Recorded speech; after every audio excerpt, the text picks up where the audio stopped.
This movie covers subtopic 1.1, Environmental Value Systems, under the main topic of IB ESS Topic 1, Foundations of Environmental Systems and Societies. The significant ideas of this subtopic are: 1. Historical events, among other influences, affect the development of environmental value systems and environmental movements. 2. There is a wide spectrum of environmental value systems, each with their own premises and implications.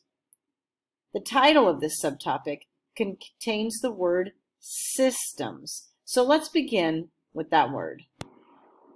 A system is a set of connected things or interrelated parts working together to make a complex whole. For example, in this image, there are several systems. Look at this one, the tree. There are many parts of this tree that work together to allow it to photosynthesize by capturing light and taking in carbon dioxide to make sugar, oxygen, and water. The monarch butterfly is also a system. It is a set of connected things like the wings, the antenna, the legs, the circulatory system. And like the tree, the flower is another system in this image. A system doesn't have to be a living thing. For example, look at the many parts of this system that work together to make a complex whole. In this course, we will be considering 3 types of system. This image serves as a sneak preview of what is to come.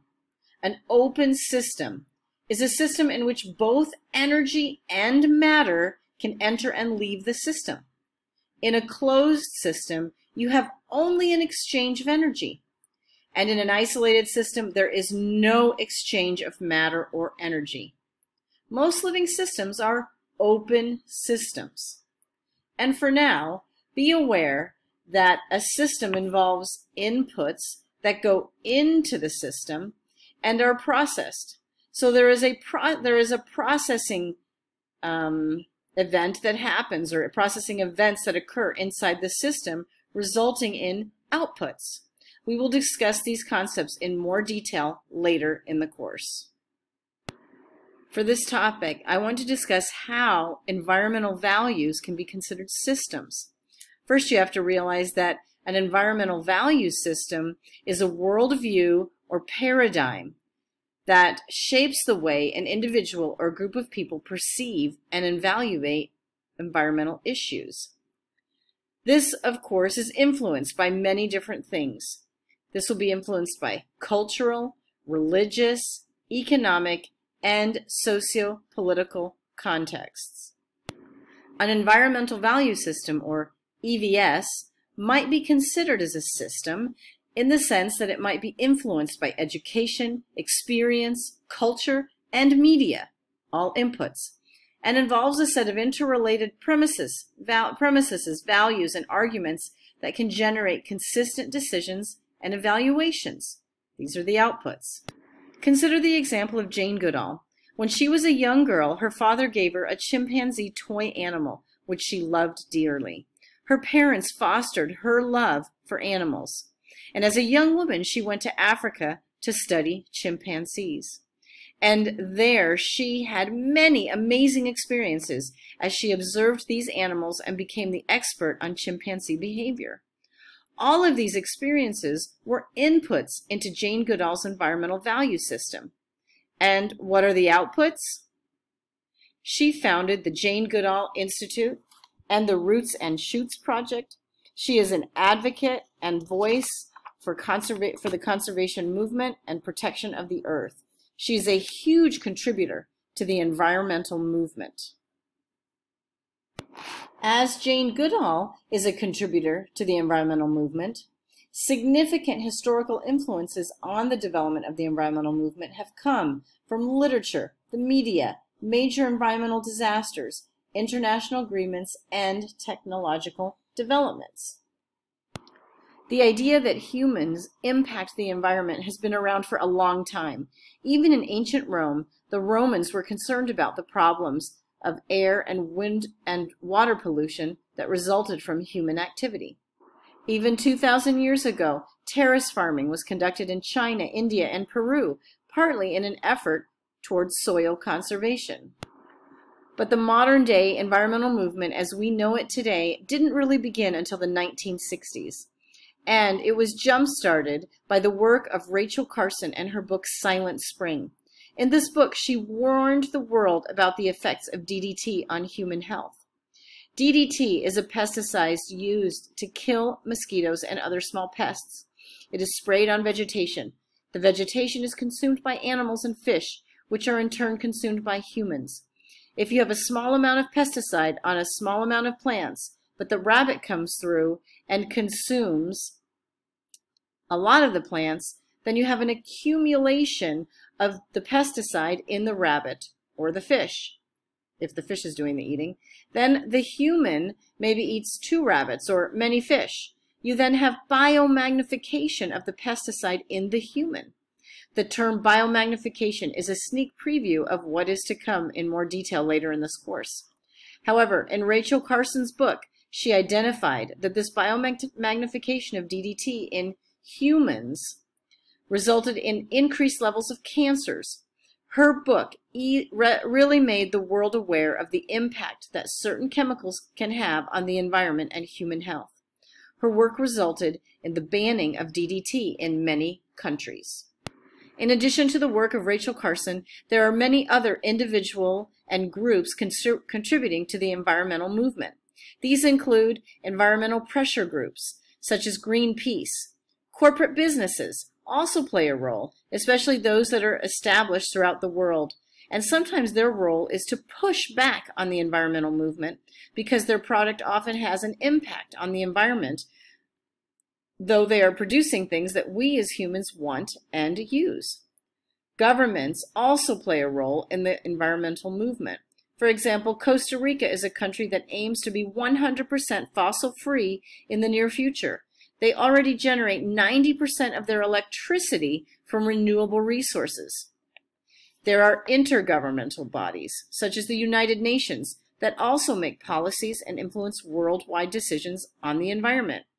And there are also influential individuals, such as Al Gore, who produced a film titled An Inconvenient Truth in 2006, which raised awareness of climate change, clearly stating that climate change was a result of greenhouse gases released by human activities and that we needed to act on this as a moral issue, and it was the first time global warming was described on a mass scale. In addition to the works of groups and individuals, there are also historical events that influence the environmental movements. One such event is the Bhopal disaster of 1984. Considered to be the world's worst industrial disaster, in which a pesticide company released 40 tons of the chemical methyl isocyanate, immediately killing nearly 3,000 people and ultimately causing the death of 15,000 to 22,000 people. Events like this make people aware and make them want to generate policies so that these things don't happen again. In the Chernobyl disaster of 1986, this was the worst nuclear disaster that had ever occurred. The nuclear reactor went into a meltdown and released a cloud of highly reactive material over much of Russia and Europe. The effect of this event has had lasting effects that stretch even to today and has affected countless individuals, from the first 31 workers who died from the radiation to others who have been stricken with various cancers due to radiation exposure. There are estimates that 1 million people will have died as a result of this disaster. More recently, in 2011, we had the Fukushima nuclear disaster following the tsunami that hit Japan. This resulted in nuclear fallout even into China and contamination of water. Following this incident, there were many anti-nuclear demonstrations in other countries. Germany announced the closure of its older reactors, and France, Belgium, and Switzerland had public votes to stop or slow down nuclear power plant production. You are responsible for becoming familiar with major landmarks in environmentalism. You need to have case studies that you can discuss and refer to when answering questions throughout the course as they relate to different topics that we cover. To help you with that endeavor, here is a list with additional influences in the environmental movement. You will be making a video in my class to address one of these influencers. Stop the movie and read through the list and become familiar with this list of influencers in the environmental movement. All of these events have helped to influence EVSs. They've raised public awareness, provided media coverage, increased sense of stewardship over the earth, and had impact on local and global governments and regulations. There is a spectrum of EVSs from ecocentric through anthropocentric to technocentric value systems.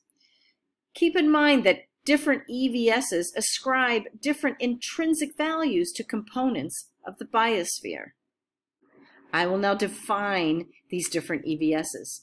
An ecocentric viewpoint integrates social, spiritual, and environmental dimensions into a holistic ideal. It puts ecology and nature as central to humanity and emphasizes a less materialistic approach to life with greater self-sufficiency of societies. An ecocentric viewpoint prioritizes bio-rights, emphasizes the importance of education, and encourages self-restraint in human behavior. To fully appreciate the ecocentric viewpoint, be aware that this viewpoint understands that the environment can have its own intrinsic value. You need to be able to discuss this idea. Here are some quotations that illustrate the idea that the environment or nature has intrinsic value. I'll read a couple of these. These things species count, whether or not there is anybody to do the counting.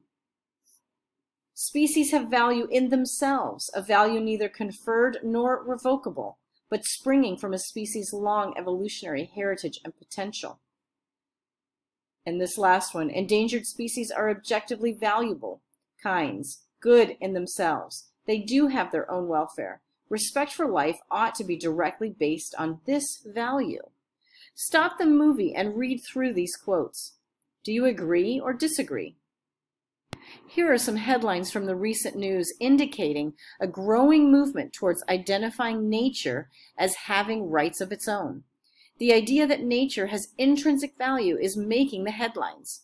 Rivers and forests have rights too. Species, in addition to humans, have rights too. An anthropocentric viewpoint argues that humans must sustainably manage the global system. This might be through the use of taxes, environmental regulation, and legislation. Debate would be encouraged to reach a consensual, pragmatic approach to solving environmental problems. An anthropocentric viewpoint encourages practices that manage resources in a sustainable manner so that the resources can be enjoyed and used by humans. A technocentric viewpoint argues that technological developments can provide solutions to environmental problems. This is a consequence of a largely optimistic view of the role humans can play in improving the lot of humanity.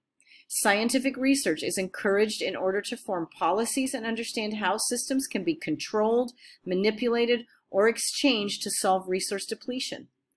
A pro-growth agenda is deemed necessary for society's improvement.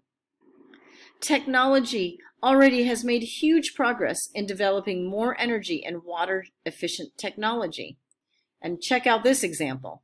A British company called Windhorse Aerospace is designing edible drones.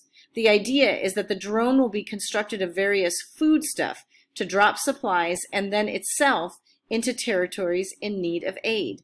This drone would be built of honeycomb or compressed vegetables, with salami serving as the landing gear. Why salami? Because it's physically strong with good tensile strength and flexibility. Again, technocentrics believe that technology will be able to solve the problems that humans create through their existence. There are extremes at either end of this spectrum. For example, the deep ecologists on the ecocentric end to cornucopians on the technocentric end. But in practice, EVSs vary greatly with culture and time and rarely fit simply or perfectly into any classification. On one extreme of the EVS spectrum, we have deep ecologists that put more value on nature than humanity and believe strongly in biorights. Soft ecologists are also biocentric, and they believe that all life has inherent value. They recognize that resources are limited, and humans should protect, preserve, and conserve Earth. Managers see the Earth as a garden that needs tending, and humans have a stewardship or ethical duty to take care of Earth. Cornucopians, on the other end of the spectrum, see the world as having infinite, endless resources to benefit humanity. And because of this infinite availability, a pro-growth agenda is acceptable. You need to be able to evaluate the implications of two contrasting environmental value systems in the context of given environmental issues. Additionally, justify the implications using evidence and examples to make the justification clear. For example, how might different EVSs respond to the following environmental issues? Climate change is resulting in a decrease in bee populations. An ecocentric viewpoint is Earth-centered, thus would support educating humans and encouraging change to reduce climate change in order to preserve biodiversity, including the bee on Earth.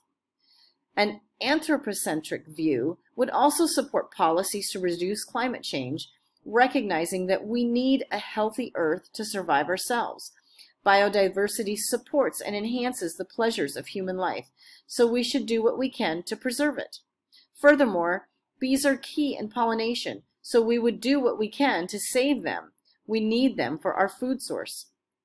A technocentric viewpoint is technology-centered and might argue that robotic bees, pictured here, can substitute for regular bees, especially in the row of pollination.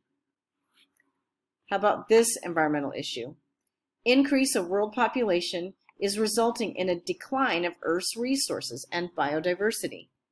An ecocentric viewpoint would argue that we should reduce human population or at least achieve a zero growth rate because other living organisms are suffering and our existence is not more important than theirs. Ecocentrics would support education and access to contraceptives to achieve this aim. Anthropocentrics would argue that humans have as much right, if not more, to Earth, but that we should manage our resources so there is enough for everyone. One method to achieve that might be through genetically modified food, which would result in higher yields and more food for more people. A technocentrist would agree with the anthropocentric viewpoint in that technology such as GMOs can feed all the people on Earth, no matter how many people there are. There are many environmental worldviews. I will share a few of them with you. Buddhists believe that birth, aging, suffering, and death are all conjoined in one journey, and that we, plants and animals, are all dependent on each other, and thus humans are not more important than other living organisms. In the Judeo-Christian religions, there is a notion of mastery over Earth, as illustrated in this Bible verse out of Genesis. Rule over the fish of the sea and the birds of the air, and over every living creature that moves on the ground. But the question does arise whether there is also a suggestion of responsibility and stewardship as well. Islam teaches that Earth is given to man as a gift for sustenance, and that the animal world is a community equal to the human one. Humans are not masters over Earth. In the Native American community, they generally share common property and live with low-impact technologies. Plants and animals are considered to have a spirituality. Here is a very brief summary of the topics we have covered in this movie. Historical events, among other influences, affect the development of environmental value systems and environmental movements. There is a wide spectrum of environmental value systems, each with their own premises and implications. An EVS can be considered a system with inputs and outputs. Know the definition of ecocentric, anthropocentric, and technocentric. Recognize there are extreme ends on the spectrum, deep ecologists and cornucopians. Be able to discuss the view that the environment can have its own intrinsic value. Be able to evaluate the implications of two contrasting environmental value systems in the context of a given environmental issue. Justify the implications and using evidence and examples to make the justification clear. This ends the movie for IB ESS Topic 1.1, Environmental Value Systems, under the main Topic 1, Foundations of Environmental Systems and Societies. The slides are created by me, Dr. Nina Markham. Images are courtesy of Creative Commons unless otherwise indicated with a citation under the image, with the exception of the images from slides 13 and 15, which are on the following slide. If all images on the slide are from the same source, the source is simply cited at the bottom of the slide. Another resource for your learning is your IBS ESS textbook, whether in hardback form or online, such as Cognitive. Here are the sources for the animated slides, numbers 13 and 15. Thank you for listening.